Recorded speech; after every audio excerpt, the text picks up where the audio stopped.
We spend so much time focusing on our physical health, eating right, exercising, getting enough sleep. But what about our mental health? You know, that invisible force that shapes how we experience the world, how we interact with others, how we handle challenges.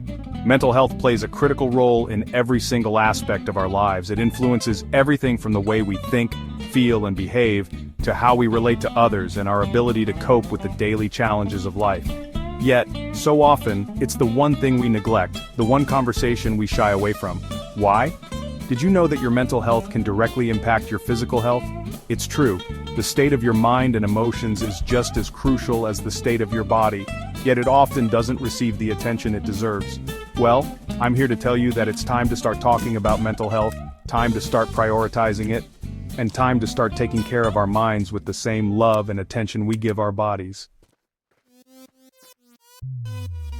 You know that feeling you get after a good workout, that burst of energy, that sense of accomplishment, that feeling like you can conquer the world? Well, that's not just in your head.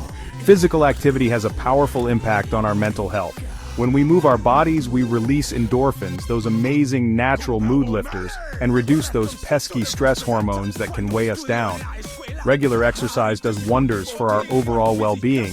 It can improve the quality of our sleep, which is so important for our mental state, and it can significantly reduce symptoms of anxiety and depression.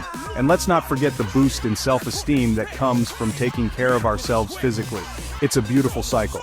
So, whether it's a brisk walk in nature, a dance class that sets your soul on fire, or a good old-fashioned sweat session at the gym, find a way to move your body that brings you joy.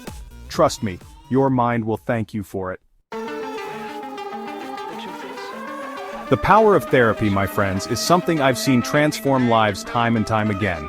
It's about having that safe and confidential space to unpack your thoughts and feelings, to explore those deep-seated emotions that you might not even be aware of, and to gain valuable insights into your own behavior patterns. Therapy isn't just about talking, it's about equipping yourself with the tools and strategies to navigate life's challenges with more resilience and self-awareness. One approach that has helped so many people is cognitive behavioral therapy, CBT. It's a proven method for managing negative thoughts and behaviors that can hold us back. And then there are mindfulness-based therapies which focus on cultivating a more grounded, present-focused perspective, allowing us to find peace in the midst of life's storms. Remember, seeking therapy is a sign of strength, not weakness. It takes courage to face ourselves honestly and commit to personal growth. It's about investing in your mental well-being, and that, my friends, is one of the greatest gifts you can give yourself. We live in a world that's constantly on the go, a world of endless to-do lists and never-ending notifications. It's easy to get caught up in the whirlwind and lose touch with ourselves.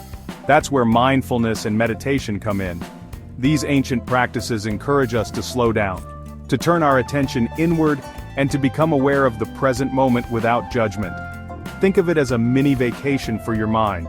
Studies have shown that mindfulness can significantly reduce stress and promote emotional regulation by actually changing the way our brains respond to stressors.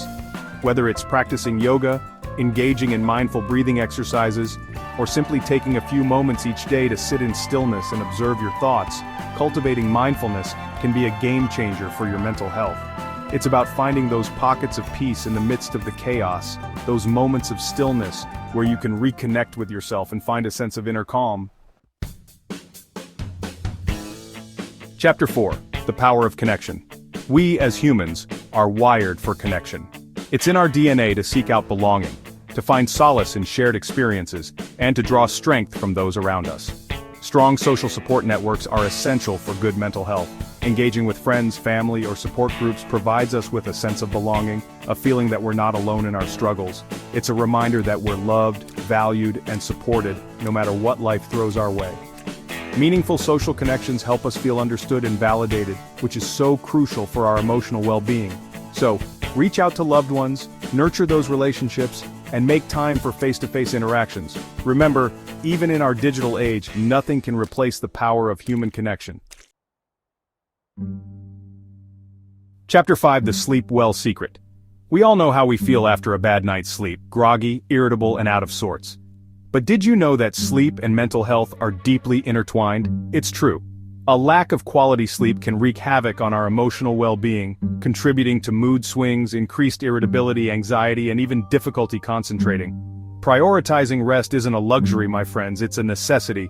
When we get enough sleep, we're giving our minds and bodies the chance to recharge and reset, which is essential for emotional balance and cognitive function. One of the best things you can do for your mental health is to establish a consistent sleep schedule, even on weekends. Create a relaxing bedtime routine that signals to your body it's time to wind down, and try to make your sleep environment as calm and inviting as possible. Chapter 6.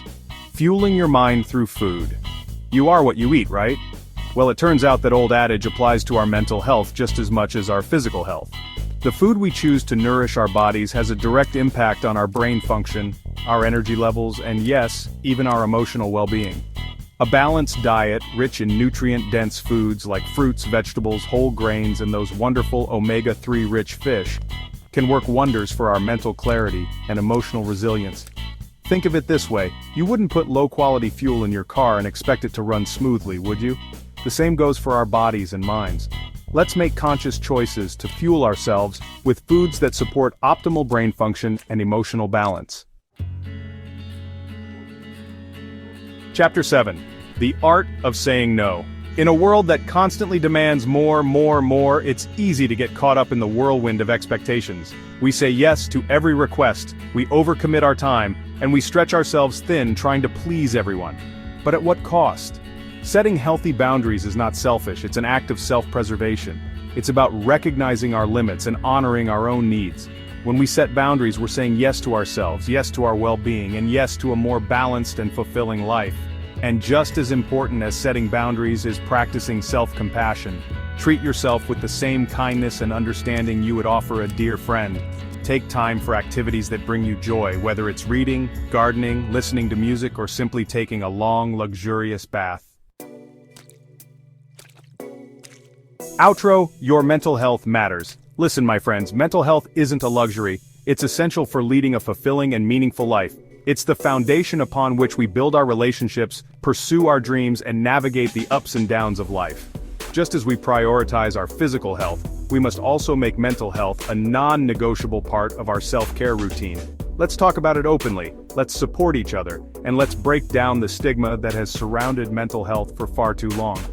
Addressing mental health with the same level of care and attention as physical health is how we create a healthier, more compassionate, and more supportive world for ourselves and for generations to come. Let's make mental well-being a priority not just for ourselves but for everyone around us.